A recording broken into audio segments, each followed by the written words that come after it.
O Japão é um arquipélago com cerca de 120 milhões de pessoas, com registro histórico de apenas 1.600 anos. É a segunda maior economia do mundo hoje. Aos olhos da história, o sucesso do Japão aconteceu da noite para o dia, mas ele não foi repentino. Cultivando um legado antigo, o Japão moderno continua ligado ao seu passado. Influenciados pelo shintoísmo e o budismo, as duas maiores religiões, os japoneses desenvolveram vários métodos e técnicas que passaram de geração para geração. Durante séculos, os artífices japoneses lutaram para se tornarem unos com os materiais escolhidos, aperfeiçoando aos poucos seus métodos. Embora muitos ofícios lutem para se manter no mercado moderno, a essência dessa sabedoria permanece. Ela foi a chave do sucesso do Japão, e ainda é. E eu vou lhes mostrar como a sabedoria da antiguidade ajuda a explicar a maravilha industrial do Japão moderno.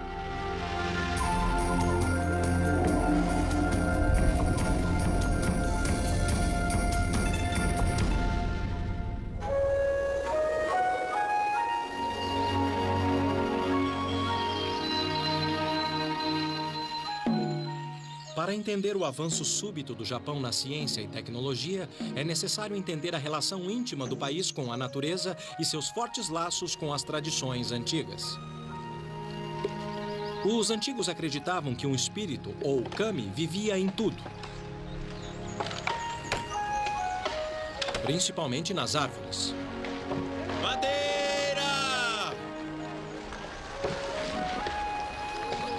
Porque, segundo uma lenda antiga, os primeiros japoneses vieram dos céus, descendo de ciprestes.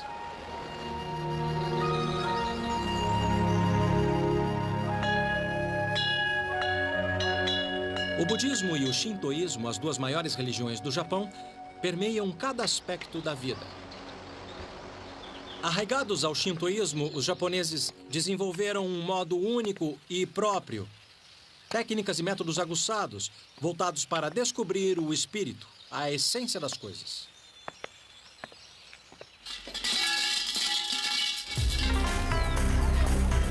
A busca da essência, que modelou a tecnologia moderna, floresceu na antiga capital, Kyoto. É aqui que o mundo antigo e moderno se encontram. As construções na parte velha da cidade são um testamento do amor dos japoneses pela madeira. Sua ligação espiritual com as árvores inspirou as técnicas de construção antiga do Japão. Eu vim até essa casa de família aos arredores de Kyoto para ver uma coisa que não se vê com frequência.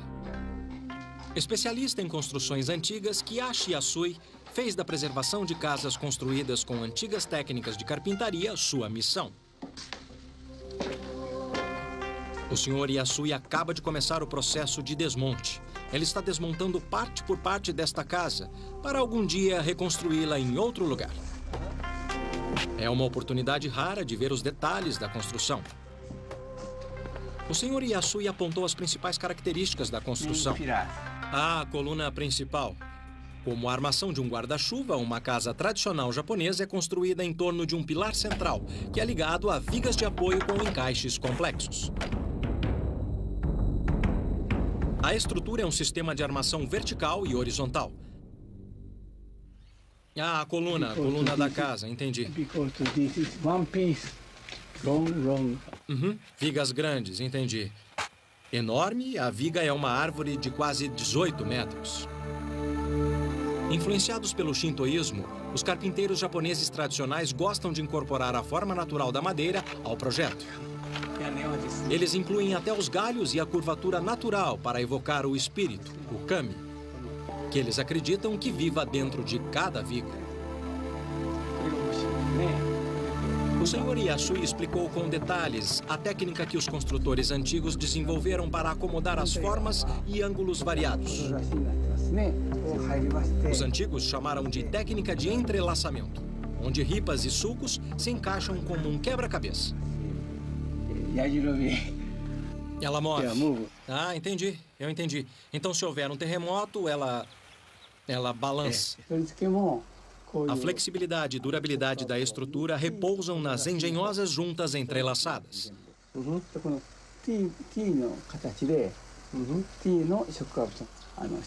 A questão das juntas é como peças de quebra-cabeça, e esses caras vão me mostrar como é. Onegai shimasu? Nesta hora, meu japonês de escola vem bem a calhar. Tá. Este é um daiku, tradicional mestre carpinteiro japonês. Historicamente, sua profissão é um tanto mística, porque durante séculos seu conhecimento era transmitido apenas de mestre para aprendiz. E eu coloco esta peça para aprender, é isso? Tá bom. Muitos pagodes, santuários e casas particulares são construídos com essa técnica de entrelaçamento. Porque acreditem, os japoneses não usaram parafusos de metal para a fixação da madeira até o século XVIII. Normalmente, os pilares são construídos de cipreste pela beleza e durabilidade, o que é uma questão importante num país com quase 1.800 tremores por ano. Os métodos antigos incorporam outros materiais naturais de reforço. Essas paredes internas são feitas de barro, palha e bambu, e quando ocorre um terremoto forte, são elas que racham. Mas o conserto é fácil.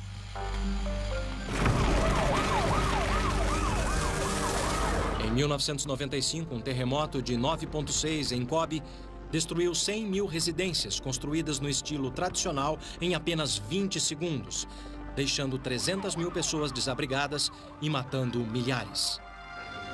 No entanto, no mesmo terremoto, os pagodes mais altos permaneceram em pé. Embora tendo centenas de anos e construídos usando a mesma técnica de entrelaçamento, eles não desabaram. Intrigado com o mistério, eu quis saber mais. Então fui ao pagode no templo Kiyomizu para encontrar um especialista. Peter Kazuo Mishinzawa é professor de engenharia estrutural na Universidade de Kyoto. Como é que funciona? Ele explicou que, apesar de a flexibilidade da técnica de entrelaçamento aumentar a resistência ao terremoto, o componente crucial está no interior. Segundo o professor Mishinzawa, a resistência ao terremoto é uma questão de movimento e harmonia. O incrível é que o segredo está no pilar central. Diferente daquele na casa preservada do Sr. Yasui, este não serviu de apoio central, mas como uma espécie de poste telefônico no centro do pagode. O mais incrível é que este pilar vertical foi fixado apenas no primeiro andar, mas em nenhuma parede. Esta é a base do pilar? É, sim. Então não está no alicerce do pagode. Isso. Ele começa no primeiro andar. É no topo do primeiro andar. Entendi. Isso. É nessa área que estão conectados. E lá em cima é flutuante. Olha só, está se movendo. E como é que isso funciona? Como é que o pilar consegue absorver toda essa força? O módulo de vibração da estrutura externa é bem diferente do pilar central. Entendi. Ele absorve a força do resto do prédio e leva para dentro. Isso, leva. É assim que funciona. Quando a terra se mexe, o pagode se move como uma cobra, pendendo em direção ao pilar central rígido, que se opõe ao movimento da estrutura exterior e evita que ela venha abaixo. Esse é o segredo de resistência ao terremoto. É aéreo. Podemos movê-lo? Pode. Ah, olha só. É espantoso.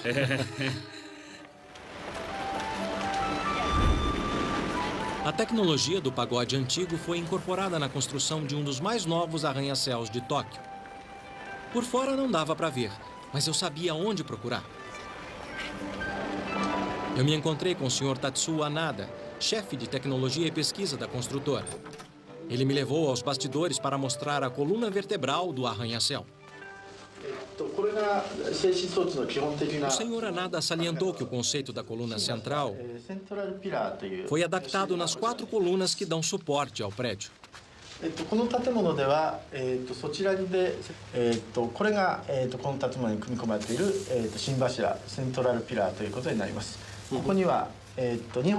Então isso absorve a força que depois sobe pela coluna. Uhum.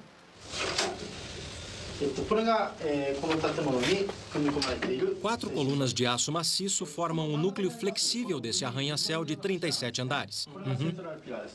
Hoje, os engenheiros modificam o conceito de coluna livre do pagode. Usando placas de aço flexível, eles conectam as colunas à superestrutura do prédio. Então, isso absorve o choque. O modelo mostra as colunas como tiras elásticas que permitem que o prédio oscile quando a terra se mexe. Até agora, nenhum dano por terremoto foi registrado. E funciona mesmo, hein? É, sim.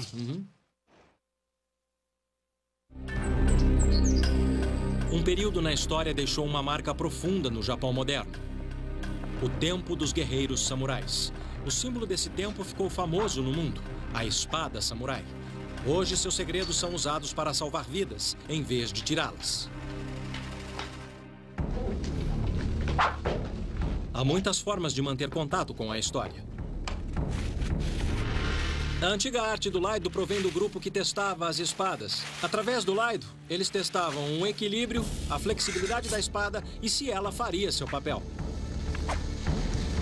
Olhando, você acha que isso não exige esforço. Na verdade, essa espada é bem pesada. Tem aproximadamente 70 centímetros de comprimento e pesa quase 1 quilo. O domínio de vários golpes com elegância requer muita prática.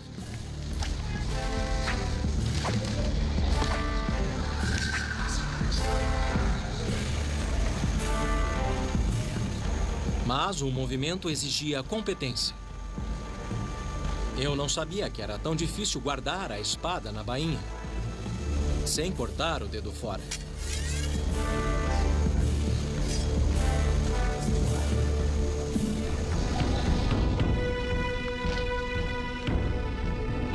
Os samurais eram conhecidos pelas espadas porque ninguém, além de um samurai, podia portar uma. Os samurais também eram conhecidos como bushi e seu modo de vida como bushido. Era um modo de vida onde ideais como honestidade, incorruptibilidade e frugalidade se opunham aos bens materiais. Além da espada, os bens mais preciosos para os samurais eram o orgulho e a honra. A reverência dos japoneses pelos samurais e suas espadas lendárias é de milhares de anos. Um ferreiro passava seu segredo para a geração seguinte. A princípio, o conhecimento de metalurgia foi introduzido no Japão pela Coreia e China, e possivelmente até a Índia. Yoshikazu Yoshihara segue a tradição da família. Agora, em seu 20º ano de treinamento, ele está perto de se tornar um mestre. O aço que ele usa foi derretido em um processo antigo que produz tamahagani, ou aço precioso. É um aço rico em carbono, um dos segredos para forjar uma lâmina afiada.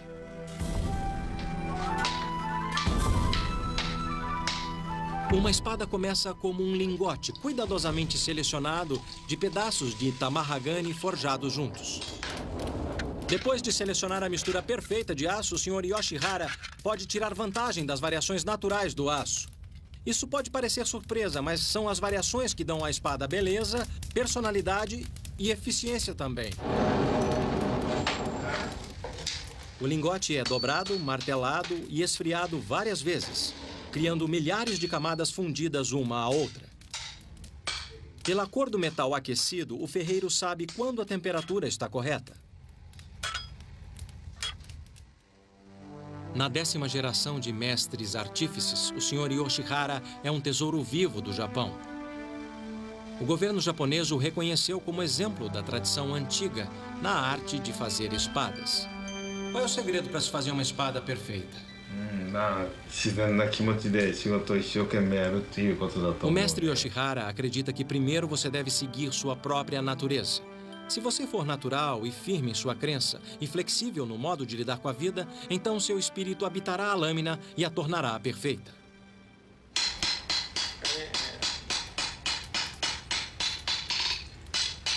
Cada ferreiro tem sua própria fórmula.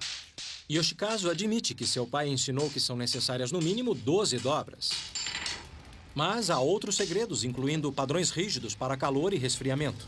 Assim, a fórmula produz uma lâmina dura com a flexibilidade de um salgueiro.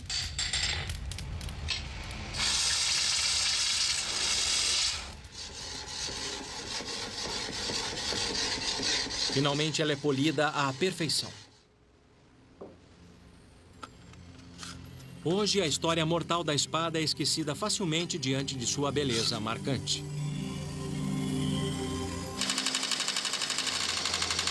300 anos depois, a mesma tecnologia de lâmina afiada, que antes tirou inúmeras vidas, é transformada para ajudar no alívio do sofrimento. As indústrias Kai em Seki, Nagoya, são famosas no mundo por suas lâminas cirúrgicas. O gerente, o Sr. Katsuaki Yamata, disse que eles gastam muito tempo e esforço replicando o aço samurai no processo de forja. O Sr. Yamata pediu para que eu experimentasse. Fiquei surpreso ao ver como o aço pode ser macio. No processo de aquecimento e resfriamento, o aço macio e flexível se torna rígido.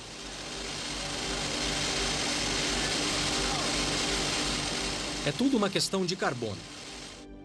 Sob o microscópio eletrônico, partículas de carbono estão presentes na superfície do aço não processado. Depois de uma série de aquecimento e resfriamento, as partículas de carbono vão para dentro da lâmina, conferindo força ao aço. Já na espada samurai, o aço final mostra camadas produzidas pelas dobras, que dão flexibilidade às lâminas. Esses instrumentos de precisão usados para microcirurgias são um legado duradouro dos ferreiros antigos. Na história japonesa, o conhecimento antigo e a tecnologia moderna estão quase sempre lado a lado. Aqui na cidade de Seki, um centro tradicional na fabricação de espadas samurais, a corporação Kai é a principal fabricante de instrumentos de corte do Japão. Como nos tempos dos samurais, a melhor lâmina é flexível e não perde o corte. As guerras marcaram a era samurai. Medidas de segurança engenhosas protegiam um comandante supremo ou shogun de ataques furtivos. Parece uma casa de passarinho aqui dentro. Mesmo no Castelo Nijo, em Kyoto, o shogun nunca se sentia totalmente seguro. Então, para se prevenir de intrusos, ele instalou o chamado piso rouxinol. É um piso que canta como se fosse um rouxinol. Ele funciona assim. Montado em cima de tábuas de assoalho, presilhas de ferro são friccionadas, criando o som de um gorjeio quando alguém pisa nas tábuas. A inovação sublinhou a era samurai até o fim. Foi um tempo de paz. Sem a ameaça constante de guerra, a vida de um samurai continuou sendo definida pelo ritual. Foi quando a famosa cerimônia do chá se desenvolveu. A cerimônia do chá se tornou tão popular que iniciou uma indústria, principalmente na antiga capital, Kyoto. Adornando as cerimônias de chá dos samurais, milhares de xícaras e tigelas chamadas de louças kiwaki eram modeladas à mão para incorporar o espírito especial da cerimônia. Apesar de a cerâmica estar entre os materiais naturais mais antigos da humanidade, o método de produção permaneceu constante.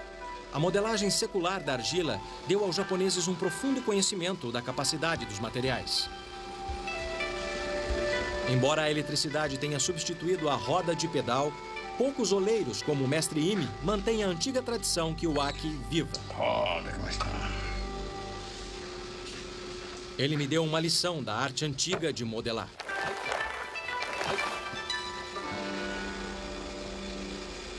Não. Está bom, muito bom. Muito bom. Ele está sendo educado. É um país de gente muito educada.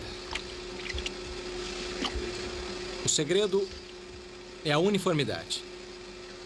À medida que o mercado ficou maior e mais sofisticado, houve uma procura por formas novas e incomuns.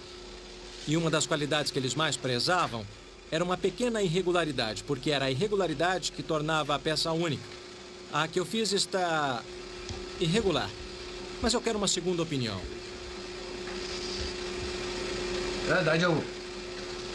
Nada mal. Ah.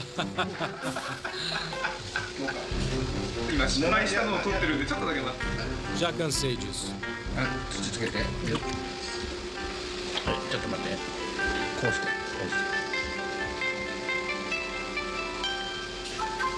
Se não tomar cuidado, nessa etapa você pode perder todo o trabalho.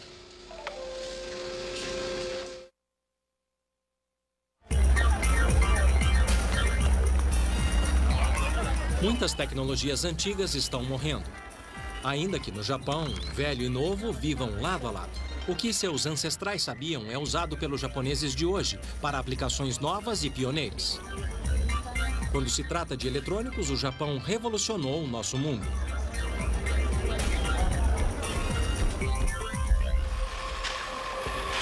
A procura pela essência deu aos japoneses um conceito.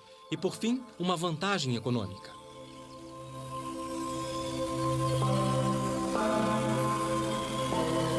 No Japão, a miniaturização é uma tradição antiga e até agora ninguém soube me explicar exatamente por quê. No entanto, o que está claro é que na era da eletrônica, esta filosofia deu vantagem ao Japão. Em uma fábrica moderna de cerâmica, pude ver como as antigas técnicas contribuíram para os avanços mais recentes em miniaturização.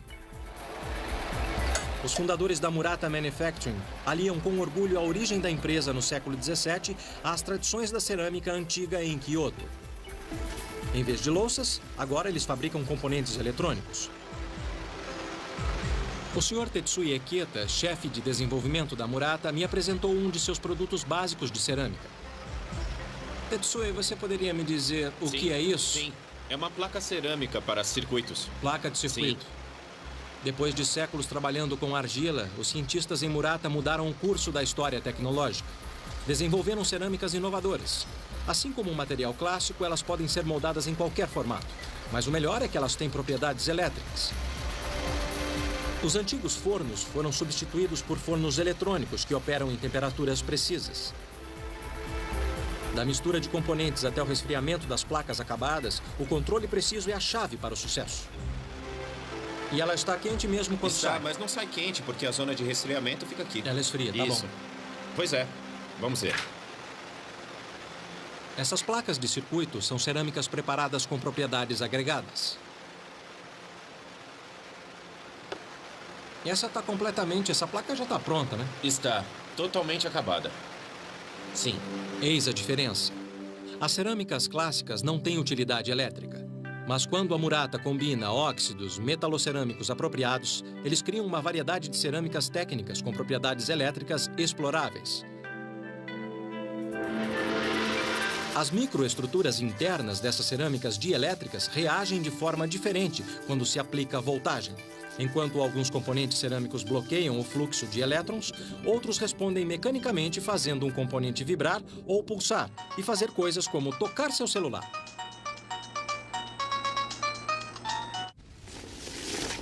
Minha próxima parada é uma área controlada de pesquisa. Vamos lá? O filme é uma cerâmica. É, filme cerâmico. Nesta área livre de contaminação, eles trabalham em um componente experimental. A base é uma mistura de cerâmicas técnicas aplicadas com moderação num filme plástico fino. Quando aquecido no forno do processador, o filme cerâmico ultrafino encolhe e fica mais fino ainda.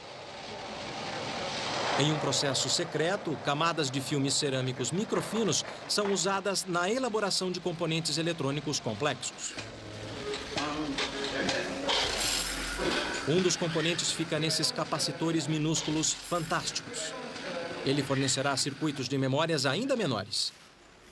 De louças a eletrônicos, é mesmo incrível como o Japão conseguiu trazer a tecnologia antiga para os nossos tempos modernos. Mas a origem antiga de uma ferramenta usada para inspecionar os poderosos microchips de hoje é ainda mais incrível.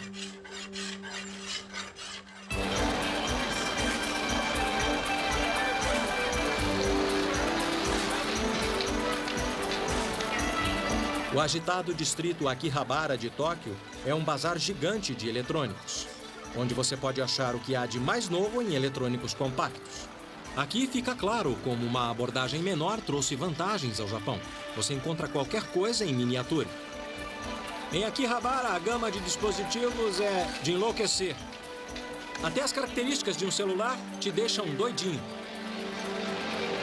O que torna tudo isso possível é um componente essencial de miniaturização, o microchip. Microchips são pequenos discos de silicone com circuitos gravados neles. A superfície tem que estar perfeitamente lisa para garantir conexões confiáveis. Na Yamashita Denso Corporation, o Sr. Mitsuo Yamashita, o presidente, me apresentou uma aplicação moderna surpreendente da técnica antiga. Esta máquina, chamada espelho mágico, examina imperfeições em discos de silicone polidos. Funciona assim. Raios de luz batem na superfície lisa e refletem no mesmo ângulo. Qualquer desvio na superfície faz com que eles reflitam em ângulos diferentes. Essas imperfeições são tão sutis que não dá para ver a olho nu. Parece bom. Usando o princípio de reflexão, a máquina pode detectar imperfeições na superfície de menos de 2 nanômetros, que são de 2 a 3 bilionésimos de 1 metro. Elas aparecem como áreas escuras onde a superfície não está lisa. Para o disco ser usado como chip, a imagem deve estar completamente branca, ou seja, livre de desvio, como esta aqui. Espelho mágico ou tecnologia Makio tornou-se um padrão mundial. Mas por que é chamado de espelho mágico? Mais uma vez, a resposta está no passado.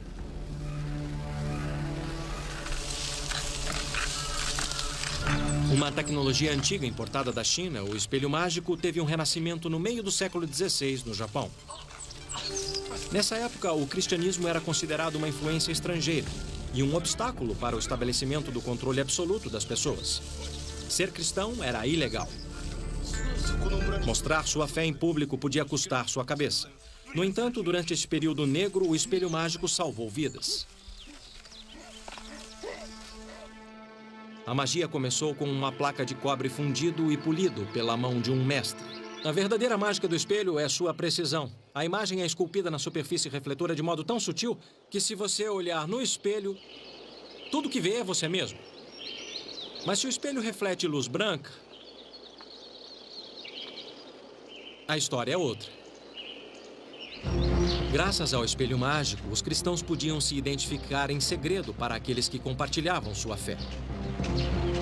O princípio da reflexão da luz do analisador de disco conta com séculos de tecnologia antiga.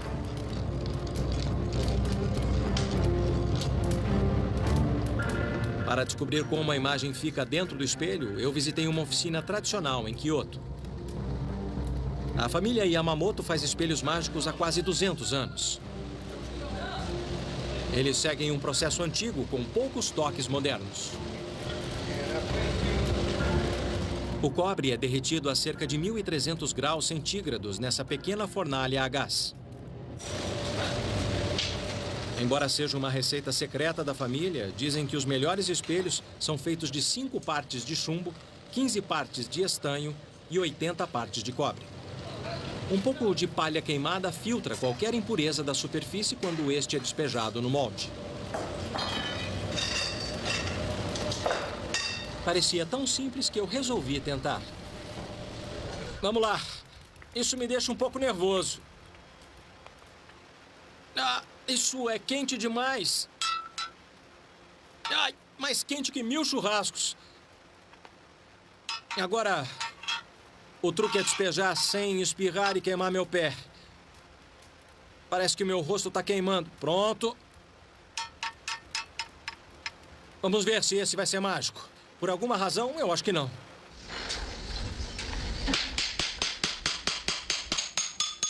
Duas horas depois, o molde está frio e a peça fundida é retirada. A placa de cobre é branca de um lado. Hoje, o outro lado mostra Buda. Porém, durante a perseguição, um fundo falso ocultava uma imagem cristã. E aí começa o processo mágico de acabamento. O Sr. Yamamoto é a 5ª geração da família de fabricantes de espelho mágico. Há 8 anos ele estuda o ofício aqui na oficina do pai dele. Mas ele ainda tem 2 anos antes de chamar a si mesmo de mestre. É o tempo que leva para aprender o toque.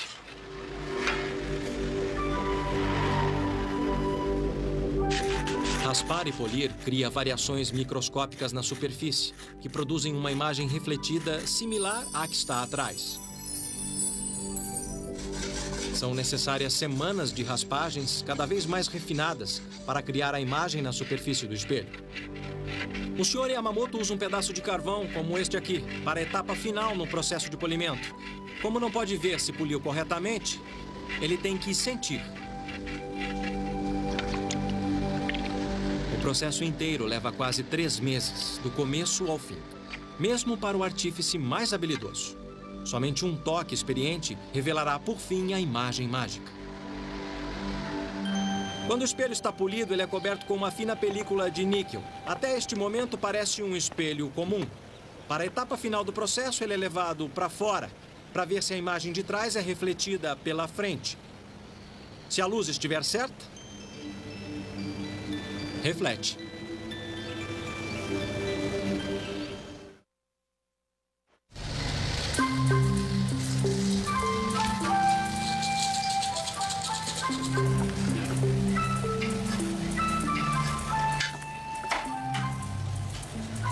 Muitas das tecnologias do Japão moderno são baseadas em adaptações que datam de 300 anos, do período Edo.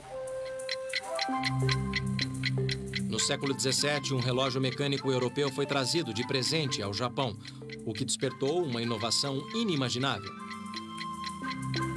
Durante o período Edo, ciência e tecnologia se concentraram na busca do Li, o princípio básico da natureza. Quando os artífices bateram o olho no relógio, ficaram tão assombrados com seus movimentos que eles o desmontaram para descobrir a força que o movia. Molas e engrenagens escondidas no relógio faziam a mágica assombrosa. Esse foi o início do karakuri, uma tradição de dispositivos mecânicos desenvolvidos para te pegar de surpresa. A crença era que a tecnologia deveria ser uma extensão das ações humanas. Assim, os antigos desenvolveram bonecos humanoides e marionetes. Baseado no relógio, seu mecanismo armazena energia ao darmos corda, que depois de liberada se traduz em movimento.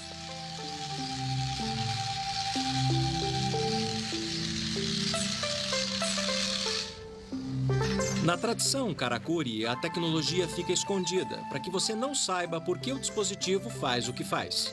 Para os antigos, isso era magia. Neste caso, a surpresa é que o Shahakob Ninjio, ou mecanismo de bonecos servindo chá, era acionado por uma xícara de chá. Desenvolvido para despertar o sentimento de admiração e mistério durante as cerimônias do chá dos samurais, foi o primeiro robô doméstico para a diversão. Hoje, os bonecos karakuri podem não passar de um item caro de colecionador, exceto para um engenheiro moderno que reverencia a tecnologia antiga. O boneco karakuri tem um novo lar na Aishin AW Company. Aqui ele é reinventado como uma obra de arte que poupa energia. O Sr. Shingahara Akata, engenheiro-chefe da Aishin, explicou por que se interessou pelo boneco karakuri. Essa é a máquina velha. Nesta fábrica, peças pesadas são movidas de um ponto da montagem para outro através de esteiras elétricas complexas. São motorizados. Para um trabalho tão simples, ele achou que devia haver um jeito melhor. Recuperando um mecanismo do passado, o Sr. Akata copiou o antigo boneco karakuri de madeira usando materiais modernos.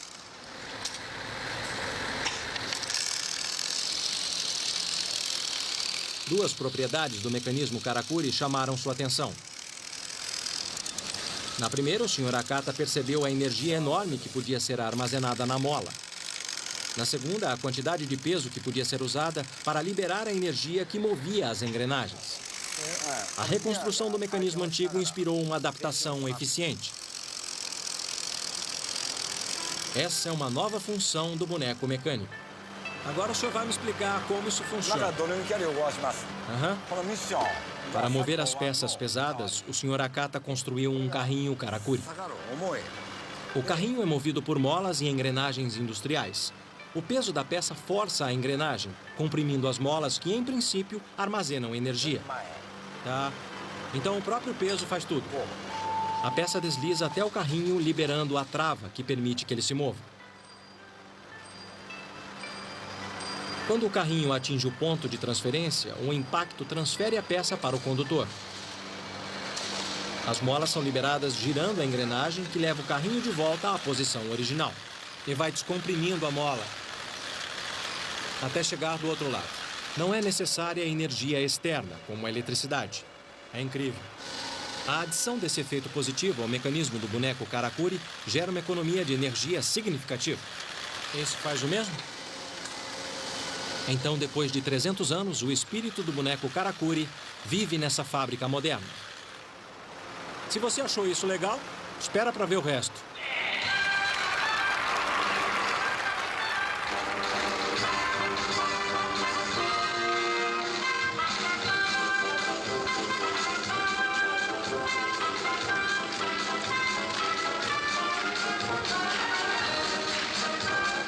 É mais incrível ainda. Eles me disseram que os robôs estão tocando pra valer.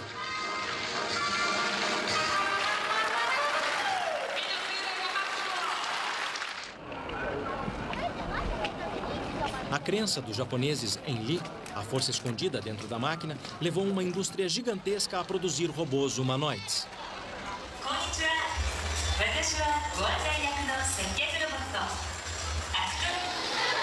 As crianças japonesas adoram.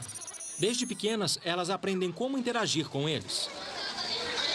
Já para mim, falar com um robô foi uma experiência totalmente diferente.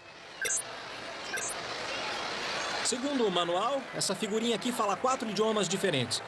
Olá, robô, você fala a minha língua? Será que ele é meio tímido? Robô, pode me dizer onde fica o teatro? O robô do teatro está aqui, correto? Correto.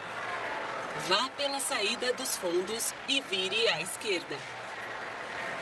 Vire à direita na junção T e você o verá na sua frente. Muito obrigado. Apesar de os robôs da exposição serem fascinantes, uma visão do nosso futuro relacionamento com as máquinas exige uma visita a um humanoide já lendário. O Dr. Hiroshi Kobayashi construiu Saya, a recepcionista. Essas são as palavras que ela conhece? Podemos tentar? Sim, pode tentar. Levou 12 anos para ele criar suas emoções. Konnichiwa? Konnichiwa.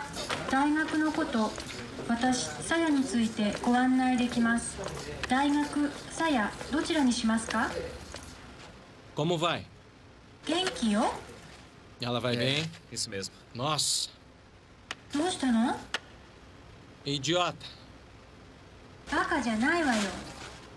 Posso te tocar? 嫌よ。 Vou bater em você. Tchau. バイバイ。 Como no espírito Karakuri, o mecanismo do robô fica escondido. Só que mais parecido com um filme de ficção. Bom, na verdade existem quase 20 pontos no rosto. Depois de processada por um computador, a palavra dita dispara uma sequência de ações mecânicas. 19 linhas de ar comprimido com mangas contraídas especiais ficam presas atrás do rosto do robô. O ar comprimido faz a manga contrair e demonstrar 12 expressões faciais. Puxando... Puxando. Por que se dar ao trabalho de produzir uma coisa que pareça um ser humano? Por que não ter uma caixa que fala? Porque a realidade é muito importante para a comunicação entre humanos e o robô. É por isso que eu me concentro na quebra da barreira do robô. Entendi. Você quer convencer as pessoas que estão falando com um ser humano de verdade. Então você está no caminho certo. Se a história serve de indicação, Saya é um exemplo que mostra até onde a tecnologia antiga pode ir. Bye, bye. É claro que há 2000 anos, os tecelões de seda do Japão não imaginaram o impacto de seu ofício, principalmente no campo da biofarmacêutica. E foi sua sabedoria antiga que forneceu aos engenheiros genéticos as pistas para uma proteína que salva vidas.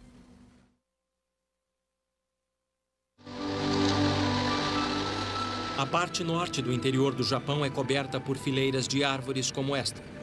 Em outra época, elas foram a fonte de riqueza da nação. O milagre da seda começa com a amora. Aquilo que entra no bicho da seda, como folha, sai como seda. Um processo que os japoneses exploram e estudam há séculos. Mas agora, em dias de algodão e poliéster, o processo por si só está sendo transformado. É incrível pensar que a seda faz parte da cultura do Japão há mais de 2000 anos. A sericultura foi trazida ao Japão por volta de 300 anos antes de Cristo. Desde então, famílias por todo o Japão produziam o tecido precioso à mão. Um kimono criado com seda feita à mão é um bem de família que pode chegar a custar $40 mil. O custo está no artesanato.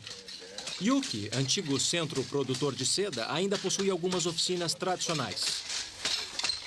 Aqui, tecidos de seda com padrões complicados são tecidos em teares inspirados na antiga tecnologia chinesa. Mas gerações de mestres como Akira Suto aperfeiçoaram esse processo de amarração com nó único. Ele está preparando o fio para várias fases de tintura, que por fim criarão padrões sutis. Mas primeiro é preciso ter o fio. É o segredo da seda japonesa. A fibra de seda é uma secreção de duas glândulas da cabeça do bicho da seda, que cria o casulo. A lagarta leva de 2 a 3 dias para fazer o casulo, enrolando o fio que tem mais de 1,5 km de comprimento. A seda seca quando entra em contato com o ar. A senhora Murata me mostrou como enrolar o fio na tradição antiga de modo frouxo e não apertado. Konnichiwa. Arigato. Arigato. É preciso muita habilidade para desenrolar os casulos do bicho da seda. Quando os casulos são desenrolados, a seda é puxada e torcida em um fio. A saliva a deixa macia. É mais difícil do que parece. O truque é deixar a seda sempre com a mesma espessura. Leva tempo para aprender.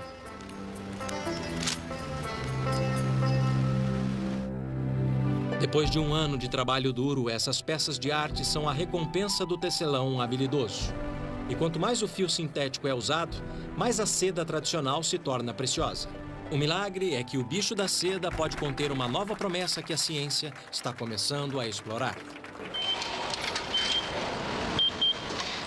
O Instituto Nacional de Ciências Agrobiológicas não fica longe de Yuki, a antiga cidade da seda, mas está há anos-luz em termos de produção de seda. Eu me encontrei com o Dr. Toshiki Tamura, chefe geneticista do laboratório. E aqui estão eles, os pequenos bichos da seda.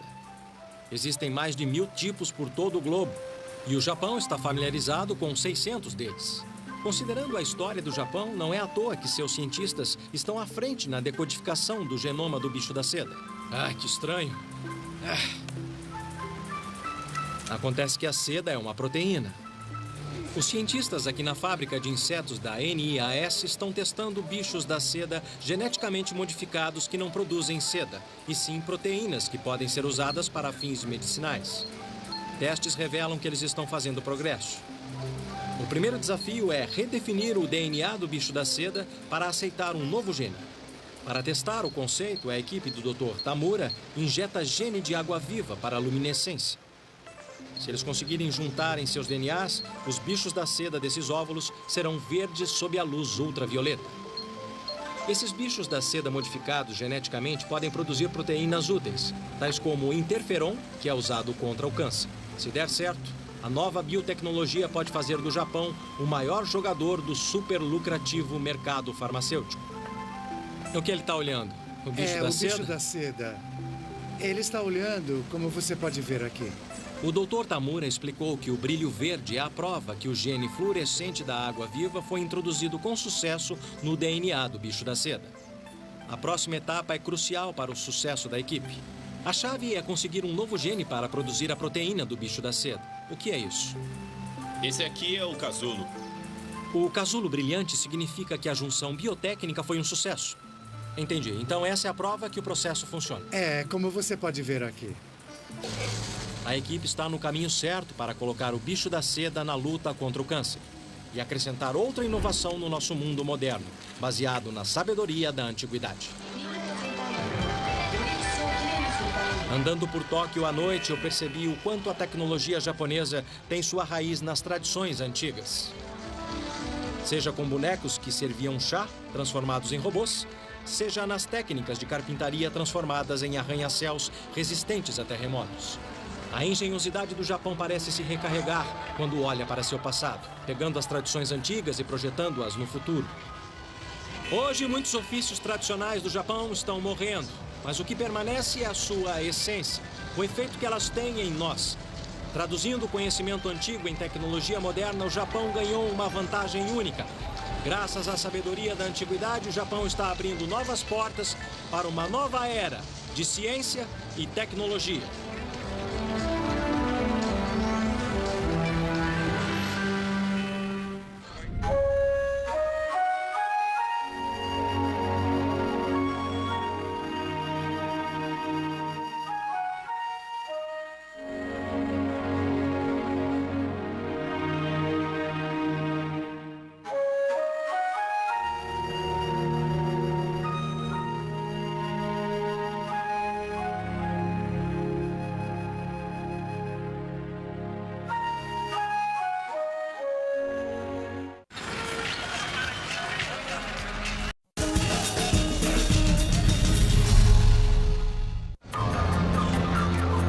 O Japão é um arquipélago com cerca de 120 milhões de pessoas, com registro histórico de apenas 1.600 anos. É a segunda maior economia do mundo hoje. Aos olhos da história, o sucesso do Japão aconteceu da noite para o dia, mas ele não foi repentino. Cultivando um legado antigo, o Japão moderno continua ligado ao seu passado. Influenciados pelo shintoísmo e o budismo, as duas maiores religiões, os japoneses desenvolveram vários métodos e técnicas que passaram de geração para geração. Durante séculos, os artífices japoneses lutaram para se tornarem unos com os materiais escolhidos, aperfeiçoando aos poucos seus métodos. Embora muitos ofícios lutem para se manter no mercado moderno, a essência dessa sabedoria permanece. Ela foi a chave do sucesso do Japão, e ainda é.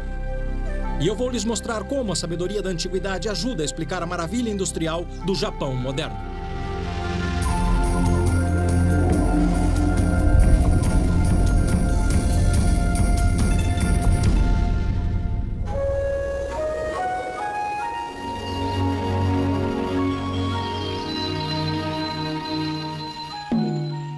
Para entender o avanço súbito do Japão na ciência e tecnologia, é necessário entender a relação íntima do país com a natureza e seus fortes laços com as tradições antigas. Os antigos acreditavam que um espírito, ou kami, vivia em tudo, principalmente nas árvores.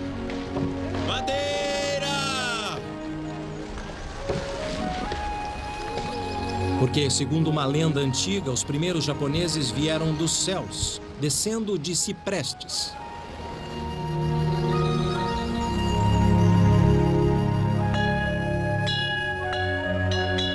O budismo e o shintoísmo, as duas maiores religiões do Japão, permeiam cada aspecto da vida.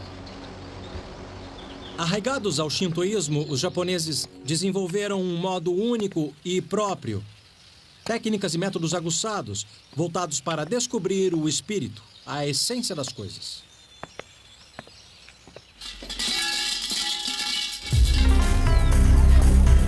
A busca da essência, que modelou a tecnologia moderna, floresceu na antiga capital, Kyoto. É aqui que o mundo antigo e moderno se encontram. As construções na parte velha da cidade são um testamento do amor dos japoneses pela madeira. Sua ligação espiritual com as árvores inspirou as técnicas de construção antiga do Japão. Eu vim até essa casa de família aos arredores de Kyoto para ver uma coisa que não se vê com frequência.